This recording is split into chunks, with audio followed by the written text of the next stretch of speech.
So far. Oh, beautiful. Met a lot of nice people and spent a lot of time with my friends. Oh, that's even better.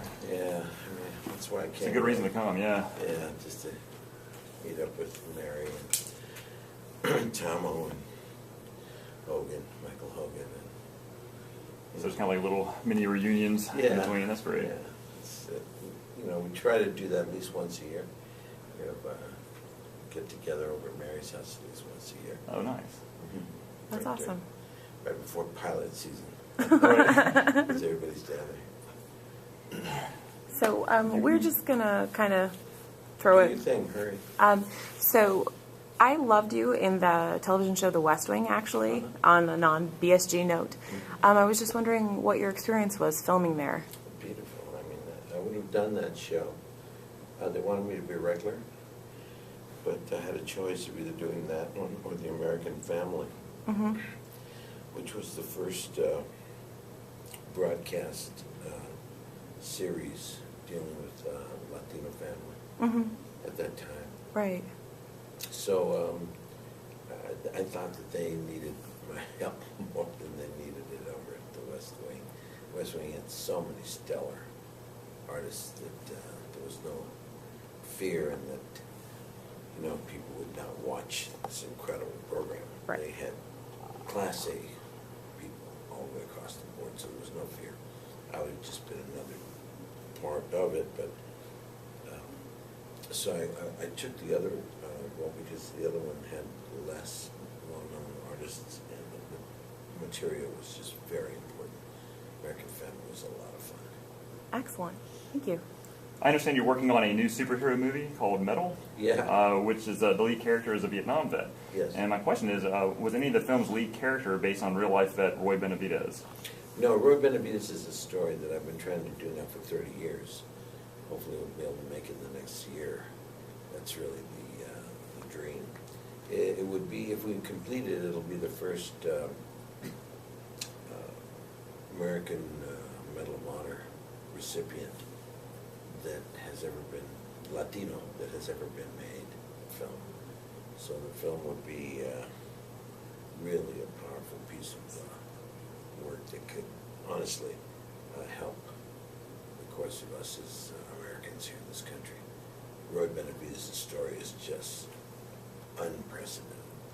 It's a story that when President Reagan gave him the Congressional Medal of Honor in 1981, the President mentioned in his speech that if anyone ever tried to do this story into a movie, no one would believe it. And it's true. If you go online, you can see a few things that have been done on him already. And you can't believe what this man endured and what he was capable of doing. So it's, Roy Benavidez is really the story that I've been trying to do for a long, long time. So Admiral Dama is actually my favorite character on Battlestar Galactica, and your portrayal of him is just stellar. I wondered if you had any real-life heroes, speaking of him, that you drew upon to create that character. It wasn't so much that it takes a heroic character to play a heroic character. What it takes is an understanding of your own, the character's emotional range and drama, and what he's been through. So the Bible becomes very important.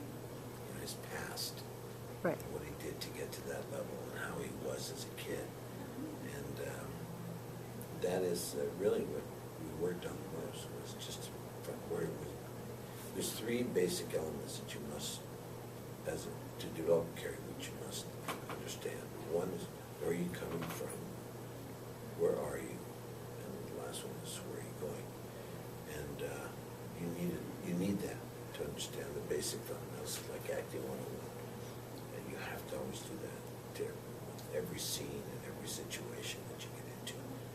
And you must have a past, you must have a present, you must have a future. Thank you. Well, in the upcoming season of Dexter, I understand that you play a religious studies professor, and I was going to ask you, how does your own experiences with religion affect your performance in the role? It all helps. I've studied few religions through my lifetime. I find religions to be an important part of our mythology. And I'm a spiritual person, but I'm not a very religious person. So I found this character to be perfect in that one realm. And I think people will be, for the Dexter fans, they will really appreciate the writing of this year's series. Just wondered what one of your favorite memories from Battlestar Galactica was. Gosh, there are so many wonderful, wonderful moments. I can't tell if it was when, they told me that the ship that I destroyed in my hands was not going to be able to be replaced. Or whether it was when we were laughing so hard, Mike Hogan, myself, and Maltar, James Callis, and during the filming of a scene, we could not do the scene. It was really hard because Callis, Maltar, Maltar was just hysterical. He was just really, really profoundly funny. Almost everything that he did. He had a great sense of humor. His timing was just superb. So he would always catch us. And, there were so many moments where we were laughing. And the emotional ones are pretty stellar, too. But I don't know, though. I think that Battlestar Galactica was such a joy that I'm not quite sure how to replace it, how to move on, they say. And I kind of, every time we talk about it, it becomes pretty difficult not to get emotional, So, and here we are 3 years after we shut down. It was still pretty fresh in our hearts.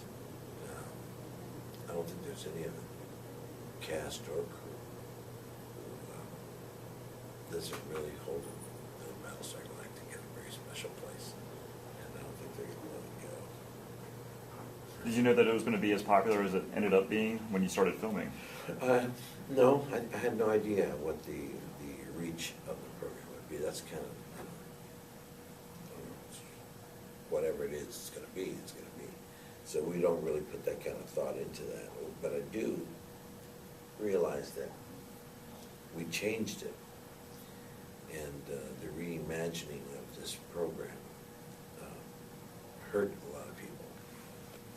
And I'm very sensitive to that. And I told them from the beginning, I said, if you really, really, really like the original, please don't watch the reimagining. It's going to hurt you too much. And I would say, Starbuck is a woman. Just, that's enough, okay? If I just tell you that, I think you realize what I'm talking about. So it was something that really became, hard for some people to watch. So I had no idea if that fan base would jump on board. Inevitably, I think the majority did. And I think that they found it to be, they were able to appreciate both versions, the 78 series and the 2003 series. And I personally found it to be an extraordinary usage of television. To this day, it's going to be hard to find anything that matches it. And there's a lot of great shows that have been made, and people get very turned on by it, but nothing that really, I think yesterday during the panel, someone mentioned that, what I thought about the possibility of Battlestar, what the condition of Battlestar would be in, say, 25 years. And I said just about the same, if not more, than what happened to Blade Runner. If you see Blade Runner today, you'll be as mesmerized and blown away even more than you were the day it came out. Absolutely. Because people who don't see a piece of artistic work, whether it be film or television or a painting or read a book, and it takes them a long time, and all of a sudden, 20 years have passed, 30 years have passed, and they finally read that book, or they see that painting, or they understand